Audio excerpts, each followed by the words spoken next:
신라가 지킨 비밀 주술, 문두루비법의 실체는? 안녕하세요 여러분. 오늘은 정말 특별한 이야기를 가지고 왔습니다. 천년이 넘는 시간 동안 베일에 쌓여있던 신라의 비밀 주술, 문두루비법에 대해 알아보겠습니다. 이 신비로운 주술은 과연 무엇이었을까요? 지금부터 함께 그 실체를 파헤쳐 보겠습니다. 문두루비법이란?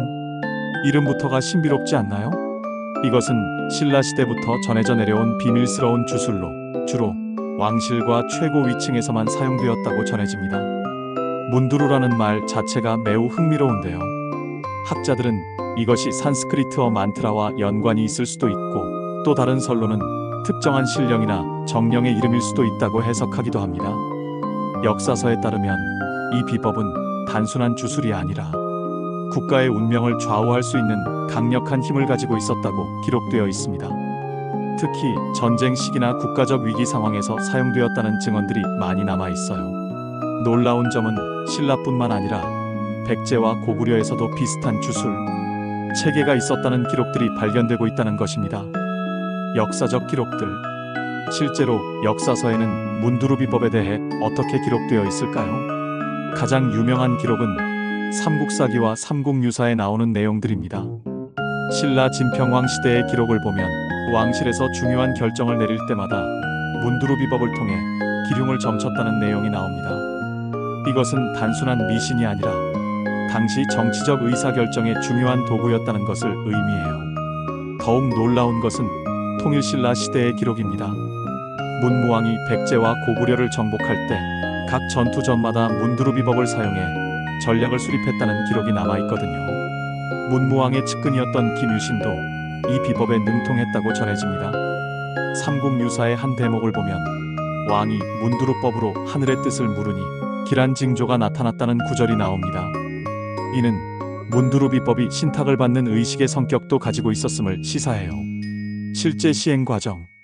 그럼 문두루비법은 구체적으로 어떻게 행해졌을까요? 각종 문헌을 종합해보면 매우 복잡하고 정교한 의식 과정을 거쳤던 것으로 보입니다. 의식을 행하기 전 술자는 최소 7일간 금식하고 목욕재개를 해야 했다고 합니다. 특별히 제작된 제단에서만 의식을 거행할 수 있었고, 이 제단은 궁궐 깊숙한 곳이나 신성한 산 위에 설치되었다고 전해집니다. 의식에 사용되는 도구들도 매우 특별했습니다. 순금으로 만든 향로, 특별한 보석으로 장식된 제기, 그리고 가장 중요한 것은 문두루패라고 불리는 신비한 패찰이었어요. 이 패찰에는 범어로 된 주문이 새겨져 있었다고 하는데, 안타깝게도 현재는 그 실물을 찾을 수 없는 상황입니다. 의식 과정에서는 먼저 향을 피우고 특별한 주문을 외우면서 문두루패를 특정한 방향으로 던지는 과정을 여러 번 반복했다고 해요. 흥미로운 점은 이 의식이 단순히 점을 치는 것에 그치지 않고 때로는 적극적으로 운명을 바꾸려는 변화의 의식도 포함되어 있었다는 것입니다. 현대적 해석. 현대 학자들은 문두루비법을 어떻게 해석하고 있을까요? 종교학적 관점에서 보면 문두루비법은 고대 한국의 샤머니즘과 불교, 그리고 도교가 융합된 형태라고 볼 수 있습니다. 특히 산스크리트어 기원의 주문을 사용한다는 점에서 불교적 요소가 강하게 드러나죠. 심리학적으로는 일종의 의사결정 도구였을 가능성이 제시됩니다. 복잡한 정치적 상황에서 왕과 대신들이 자신들의 무의식적 직감을 구체화하는 방법이었다는 것이죠. 특히 흥미로운 것은 집단 최면 효과입니다. 의식에 참여한 사람들이 집단적으로 특정한 심리 상태에 도달하게 되고, 이것이 실제로 의사결정에 긍정적인 영향을 미쳤을 수 있다는 분석이에요. 전승의 단절과 현재의 연구. 이렇게 강력하다고 여겨졌던 문두루비법은 왜 현재까지 전해지지 않았을까요? 가장 큰 이유는 극도의 비밀주의 때문이었습니다. 오직 왕실과 극소수의 고위 승려들에게만 전수되었고 구전으로만 전해졌다고 합니다.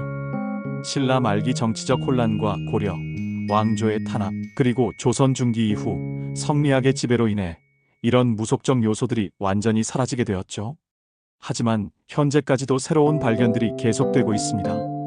1970년대 경주 고분에서 발견된 문두루패로 추정되는 청동 패찰, 1990년대 해인사에서 발견된 비밀 문서, 최근 신라 왕릉 향료 성분 분석 연구 등이 그 예입니다. 현재 국립경주박물관과 여러 대학 연구팀들이 합동으로 문두루비법에 대한 종합적인 연구를 진행하고 있습니다. 고고학적 발굴, 문헌 분석, 민속학적 접근을 통해 이 잃어버린 비법의 실체를 밝혀내려고 노력하고 있어요. 마무리. 지금까지 신라의 비밀 주술, 문두루비법에 대해 알아보았습니다. 천년이 넘는 시간 동안 베일에 쌓여있던 이 신비로운 비법은 단순한 미신이 아니라 고대 한국인들의 지혜와 철학이 담긴 소중한 문화유산이었다는 것을 알 수 있었습니다. 여러분은 문두루비법에 대해 어떻게 생각하시나요? 정말 신비한 힘이 있었던 걸까요? 아니면 고도로 발달된 심리학적 기법이었을까요? 댓글로 여러분의 생각을 들려주세요. 이런 흥미로운 역사 이야기가 더 보고 싶으시다면 구독과 좋아요 꼭 눌러주시고 벨 알림 설정도 해주세요. 다음에도 더 재미있는 이야기로 찾아뵙겠습니다. 감사합니다.